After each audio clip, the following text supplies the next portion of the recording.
இந்த இடம் படி ஏற இடங்க. இது வந்து படியில் ஏறிட்டு மேலே லேண்டிங் ஆகும். இன்னும் சென்ட்ரிங் அடிக்கல. ஆள் வந்து நேற்றையும் வந்து சென்ட்ரிங் அடிச்சிருப்பாங்கன்னு பார்த்து இன்னும் வராமல் இருக்காங்க. ரெண்டாவது ஆளுங்க கிடைக்கிறதே இப்போலாம் ரொம்ப கஷ்டமாக இருக்குங்க. இப்போது நம்மளுடைய கட்டட வேலைக்கு வந்து ஆளுங்க வந்து பார்த்திங்கனாக்கா இப்போது இன்னும் பற்றாக்குறையாக தான் இருக்குது.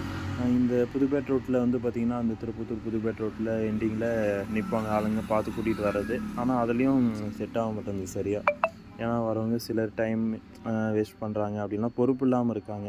சிமெண்ட்டு கலவைலாம் பாருங்கள், ஒருத்தர் கலவை கலக்கிறாங்க மேலே, உள்ளெல்லாம் தள்ளி மொத்தமாக கலவைலாம் உள்ளே போகுது, வேஸ்டேஜ். அந்த போயிட்டு இது உள்ளே விழுந்து அதுவும் வேஸ்ட்டு, அந்த இடத்துல போயிட்டு கீழே இதாகும். அந்த பொறுப்பு சுத்தமாக இல்லாமல் இருக்குது. சிலர் என்ன பண்ணுறாங்கனாக்கா வந்தாங்கன்னா நேரத்தை எப்படி கடத்தலாம், இந்த ஒரு நாள் எப்படி கடத்தி கொண்டு செல்லலாம், அந்த மாதிரி இருக்காங்க. கன்ஸ்ட்ரக்ஷனில் அது ஆள் கிடைக்கிறது ரொம்ப பற்றாக்குறையாக இருக்குது.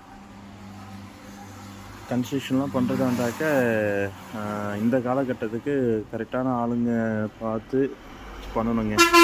ஏன்னா சும்மா கடமைக்கு செஞ்சாங்கன்னா ரொம்ப சிக்கல். கட்டடம் வந்து பார்த்திங்கன்னா ஒரு நல்ல வேலை நீட்டாக பண்ணி கொடுக்கணும்.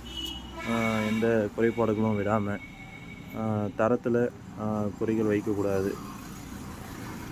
இப்போ நாம் வந்து பார்த்திங்கன்னா எல்லா மெட்டீரியலும் வாங்கி கொடுத்து ஒவ்வொன்றும் பார்த்து கரெக்டாக பண்ண சொல்லி பண்ணிகிட்ருக்கு. அது ரொம்ப இம்பார்ட்டன்ட் தரத்துக்கு கொடுக்கணும் அப்படின்னு சொல்லிட்டு. இது ஒரு அலுவலக கட்டிடங்க, தயாராகிட்டுருக்கு. ஆள் பற்றாக்குறையால் ப்ராசஸ் கொஞ்சம் தாமதமாகுது. வேலை வந்து தாமதமாக போயிட்டுருக்கு.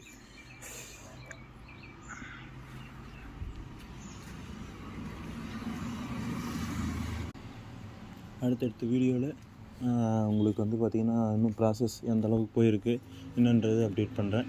அடுத்த வீடியோவில் சந்திக்கலாம். இந்த கட்டடம் ஒரு சேவைக்காகவே தயாராகிட்டுருக்குங்க. மக்களுக்கு என்னுடைய வாழ்வாதாரத்துக்கு ஒரு தொழிலும், மக்களுக்கு சேவைக்கான ஒரு இடமாகவும் நான் தயார் பண்ணிகிட்ருக்கேன். மக்களுக்கு நம் வாழ்நாளில் ஏதாவது ஒரு சேவையை விட்டு செல்ல வேண்டும், ஒரு முன்னோடியாக வாழ்ந்து செல்ல வேண்டும். நாம் மட்டும் நல்லா இருந்தால் போதாது, நம்மளை சுற்றி இருக்கணும் நல்லா இருக்கணும்.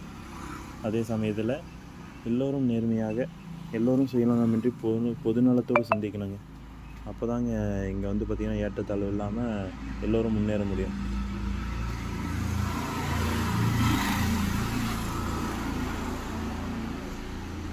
அடுத்தடுத்த அப்டேட், அடுத்தடுத்த வீடியோஸில் சந்திக்கலாம். சப்ஸ்கிரைப் பண்ணி வச்சுக்கோங்க.